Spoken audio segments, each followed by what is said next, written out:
ಗುಂಡಿಯನ್ನು ತೆಗೆದು ಶಾಶ್ವತವಾಗಿ ಮುಚ್ಚೋದು. ಇದಾದ ನಂತರ ಏನಾಗಿರುತ್ತೆ ಅಂದ್ರೆ ಬಿಡುಗಡೆಯಾದ ಬೇರಿಯಂ ಕ್ರಿಪ್ಟಾನ್ ಅನ್ನು ಹೊರಗೆ ಹಾಕಿದ್ವಿ, ರೈಟ್. ಓಕೆ, ಇದಾದ ನಂತರ ಏನಾಗಿರುತ್ತೆ, ಕನಿಷ್ಠ 3 ನ್ಯೂಟ್ರಾನ್ಗಳು ರಿಲೀಸ್ ಆಗ್ತವೆ. ಓಕೆ, 3 ನ್ಯೂಟ್ರಾನ್, ಇದಕ್ಕಿಂತ ಹೆಚ್ಚು ಬಿಡುಗಡೆ ಆಗುತ್ತೆ, ಬಟ್ ಕನಿಷ್ಠ 3 ನ್ಯೂಟ್ರಾನ್.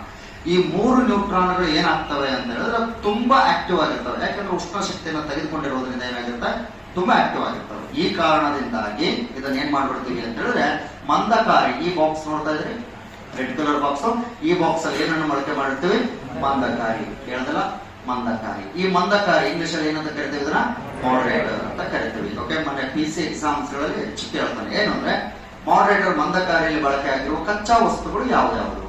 ಗ್ರಾಫೈಟ್, ಭಾರಜಲ, ನೀರು. ಓಕೆ, ಪ್ರಮಾಣ ಯಾವ್ದು ಜಾಸ್ತಿ ಇರುತ್ತೆ?